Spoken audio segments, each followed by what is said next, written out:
a small child coming in with a broken bone to an elderly patient who may need a new hip. Now, he always wants what's best for his patients, and he became aware of a new surgical technique for total hip replacement. Learning new procedures and new products is not always easy, especially if you're in a rural setting like Dr. D, and you don't see as much case volume for any specific case as you might in some other settings. That's where the Johnson Johnson Institute VR program came into play. So Dr. D was actually able to practice this procedure 68 times without any risk to a real patient. And he was also able to connect with an expert in VR to ask questions, to refine his technique, and ultimately practice until he felt comfortable with the product. So interestingly, he had a patient who needed both of her hips replaced. He completed the first hip before going through this VR training. But afterwards, he felt really comfortable and confident, wanted to make this his first case using the new surgical technique. Now, the results were amazing. Dr. D was able to reduce the surgical operating time by 50%, meaning that the patient was under anesthesia for half the time, and she recovered more quickly than with the first hip. VR surgical training like this is the hallmark use case for us at J&J MedTech. So my name is Cruz. I'm joined by Peterson, and today we want to talk to you about some potentially program-ending obstacles that we faced and how we overcame them to allow this high-value use case to stay alive at J&J. Now, before we jump into the problems, I want to ground you guys in a little bit of our XR program journey. Now, perhaps like many of you, things started for us with XR with a light bulb moment, seeing VR at a conference and wondering if it had the potential to solve a critical business problem that we had. I'm guessing you're not all in the medical device industry, so let me share a little bit about how training on new technologies typically occurs, which is that a healthcare professional will travel to a course and be able to learn from an expert, but also practice doing this procedure with some sort of hands-on component, maybe like a cadaver. Now, there's limitations to this. As I mentioned, the healthcare professional is having to travel, so they're taking time out of their practice, taking time away from their families to come attend one of these courses. There's also only so many of these courses that happen each year.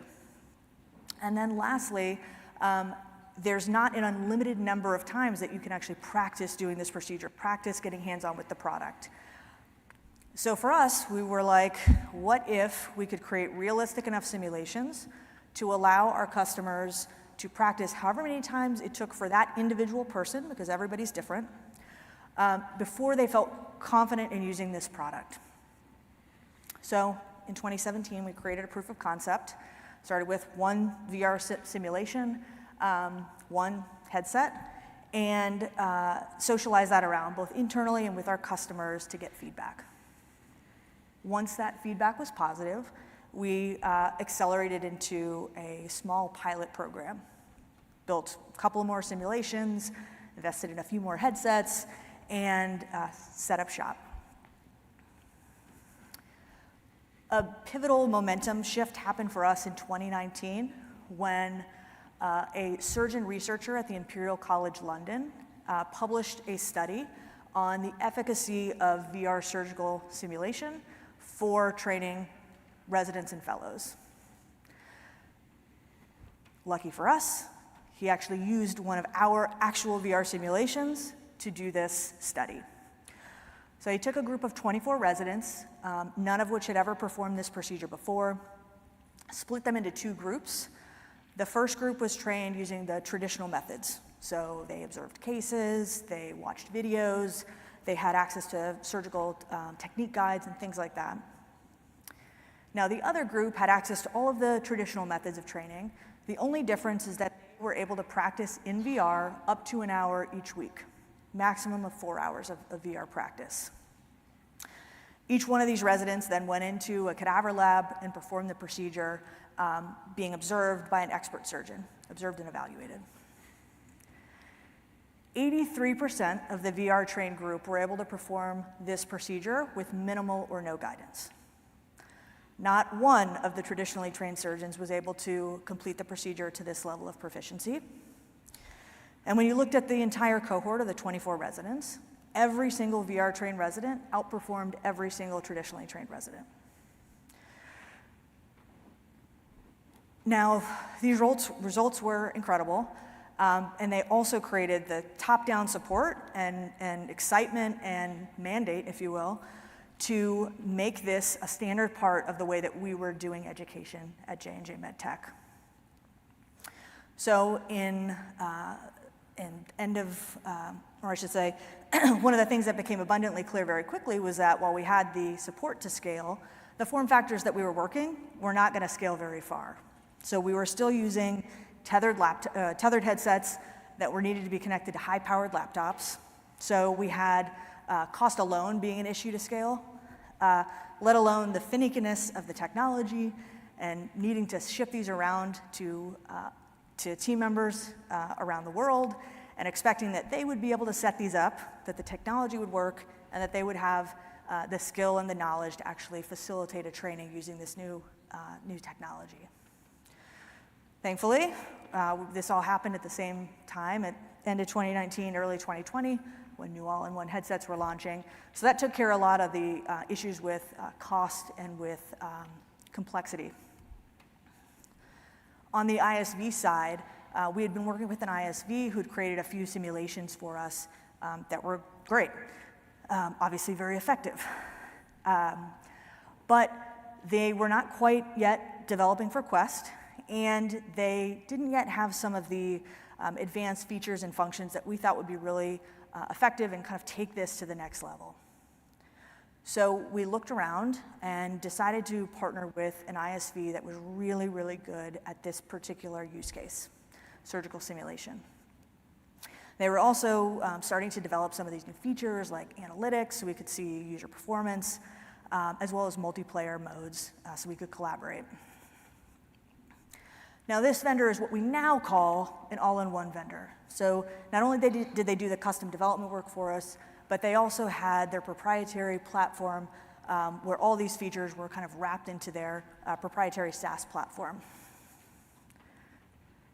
So we bought 150 new headsets, we built out a handful of simulations with our new ISV partner, and we accelerated into our first real attempt at scaling XR within our organization.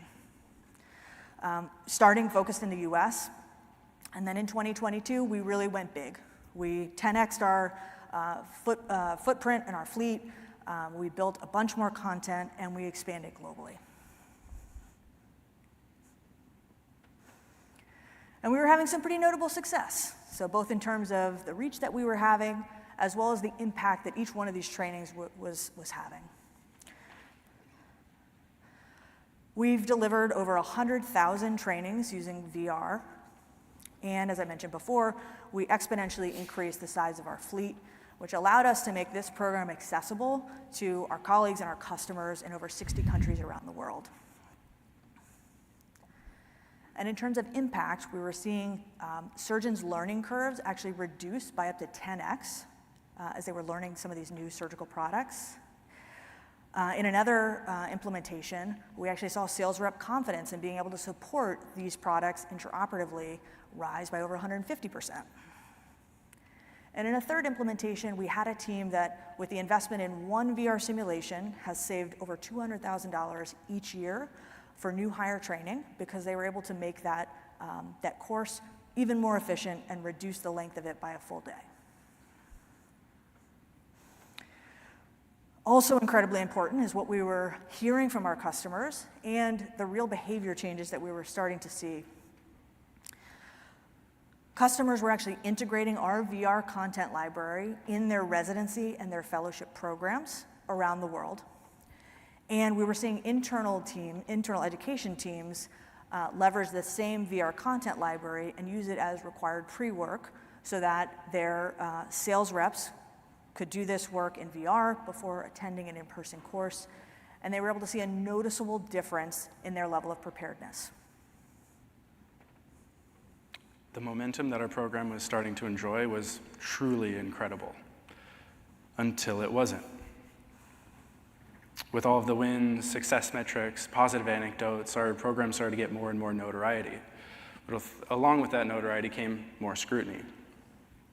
Interest in the technology exploded, introducing rapid growth that we were stewards of and carefully guiding, so we thought. And with that growth came the 10x investment in headsets. We needed to meet all of the user demand that we were seeing. But along with that came annual license fees. And as our program aged, our stakeholders became more and more sophisticated, seeing new ways to drive value utilizing XR technologies. But the way that we had built our infrastructure, we couldn't actually support those new use cases. Now I can say this to you easily because hindsight is 20/20. Now I can look back and see that all of the successes that we had championed, projected out to the rest of the company, actually came with strings attached. And we're just now fully appreciating the fact that had we not noticed a few key leading indicators, changed our course, and are on the path that we are on today, our program would have made the same fate that many others have, which is program-ending VR fatigue. Now, these leading indicators that I mentioned were sentiment shift, pushback during business planning, and a defunding of headset licenses year over year. We first started seeing sentiment shift after our stakeholders became more mature and started wanting to build new types of content. For example, one team wanted to create a sales training curriculum that taught their sales staff how to interact with healthcare professionals before they made their way into actual accounts. Now, as Lauren mentioned, in Scale 1.0, we started working with a new all-in-one vendor who served all of our needs for surgical simulation. So after some investigation, we realized that the way that our program was set up, we couldn't actually support this new use case. Now, some of you might be thinking, well, I mean, right now you could go downstairs and just spin up work with any vendor down there that does soft skills training. There's plenty of them that do that. However, the answer to this is also the answer as to why we started receiving pushback during business planning. Annual license fees. Now, when VR was the new shiny toy on the scene and the savior of COVID-era education, expenditure was easily justified. Blank checks were written, to be honest.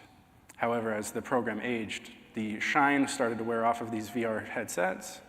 We started to see more and more pushback from our business partners when it came to business planning. And this leads me to a somewhat uncomfortable truth about VR, at least within J&J, which is that VR is an optional, nice-to-have tool in an educator's tool belt. It is not the entire learning journey that they're trying to convey. The size of the program had grown to start competing for the same dollars as the all-important golden standard national in-person live event. It is for these reasons that we started seeing teams start drawing back on their annual investment into the licenses. Noticing these leading indicators made us realize that we had serious cracks in our foundation. We had to take off our rose-tinted glasses, stop celebrating our 100,000th training simulation, and realize that our successful program was actually headed for collapse. To save our program, we realized a couple things.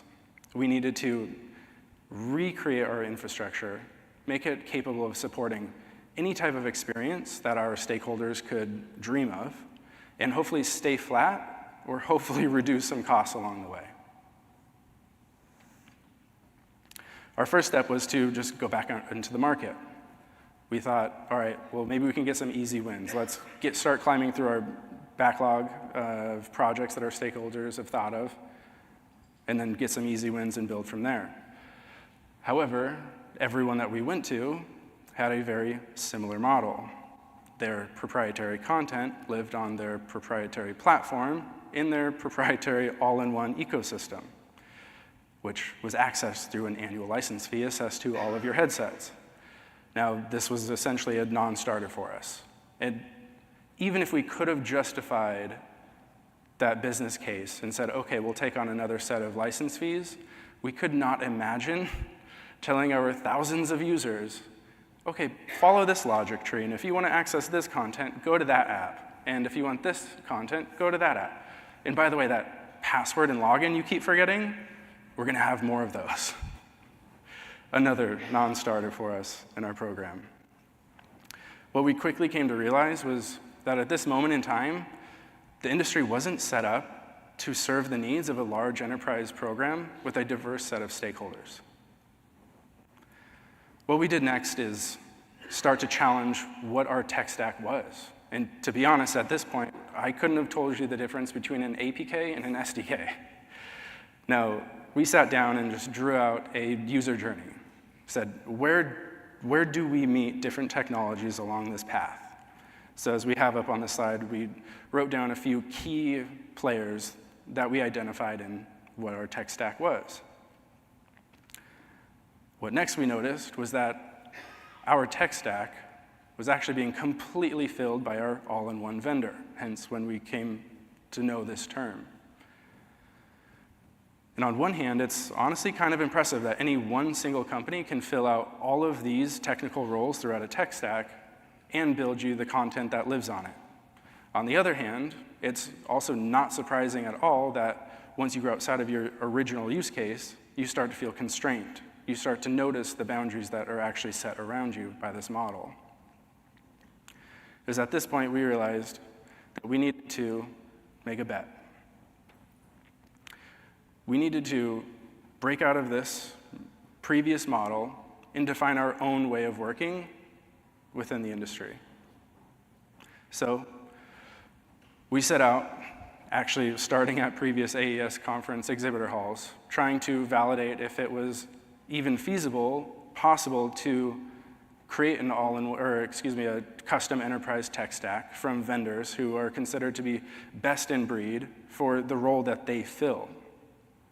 It was very important to us to break out each and every role as to not duplicate efforts or be building technical debt with a single vendor. And what we found was that over the last 2 years of this journey to validate if this was possible or not, we conducted a massive RFP, joined more product demo calls than we care to recall, and learned that this industry is full of amazing products, and even better yet, amazing people. We also found that our vision that we had set out to accomplish was quite blurry, in that every call that we had actually helped us refine that vision. But on the other side of the token, the input we were receiving was biased towards the product that was being represented on the call, which is totally reasonable. But it still wasn't getting us to the end destination that we needed to go. After aggregating all of this information, we sat down and said, is it possible? Can we do what we set out to do and build a custom enterprise tech stack? The answer was no. We found that the offerings in the market, as they were provided and with the model that they came with, we could not piecemeal together what we set out to do, what we thought was best for our enterprise and best for our stakeholders. So we actually went back to the drawing board and we said, this has to be possible. What if we took this carve out of this product and this carve out of this product, and what if we asked them if they would change their model? What if this subscription was modified? What if we could do things a different way? And when I mentioned there's amazing people in this industry, I truly meant it. We went back to each vendor and just had a chat. They were willing to change the way that they did things, the way that their product worked, just so that they could fit in and help another enterprise in this space grow. Now, what this means for us is that we have shored up our foundation. We are able to offer our stakeholders really the freedom to create anything that they can dream of that's possible within a game engine. And as I mentioned earlier, we're hoping to save on our annual operating budget, and I'm happy to report that we saved over 50% in our annual operating costs. Now, what this means for us is that our stakeholders get to create whatever they want at a price that they like, but more importantly, it means that we get to create more stories like Dr. D. So if you guys take one thing from our conversation today, we hope it's just the importance of pausing and reflecting on where you are and what the next phase might look like for you. And do this regularly. If we hadn't stopped and really dug in on some of those leading indicators that Sean mentioned, we probably wouldn't be here talking to you guys today. And so up on the screen are just a few kind of thought starter questions to get you thinking about not only kind of where are you today and do you have the right partners in place, but also where do you want to go to? Things are always changing in this industry, and making sure that you're set up for success, not just today, but also for the direction that you want to go is really, really important. So if you guys have any questions or you want to connect with us, we are very happy to do so. We are so excited about where this industry is going and everything that is becoming more and more possible with advances in hardware and software, new partners coming to market, and it's just unlocking so many more use cases for XR within the enterprise. And it's important that we all stick together because it's important for all of the suppliers in this space to continue to see enterprise as a worthwhile investment, for them to want to continue to prioritize the enterprise market and also to innovate for the enterprise market. As we all know, it's very different than the consumer market in XR. So we would love to connect with you guys. We'd love to learn more, and we're happy to be a resource if we can be. And that's only going to make all of us more successful in the long run. So thank you very much. We're happy to take, I think we have a couple minutes if anybody has any questions, and if not, Sean and I are happy to hang in the back and chat with anyone who's interested. So thank you guys.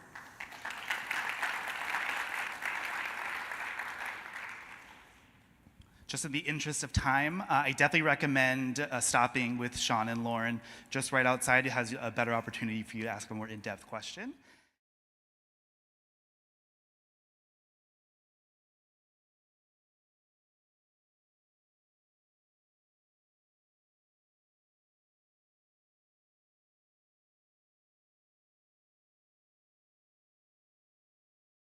Surprise for this final session. Tamissa and Nicole with Kellanova are going to go on stage. Give them a round of applause and receive a goodie.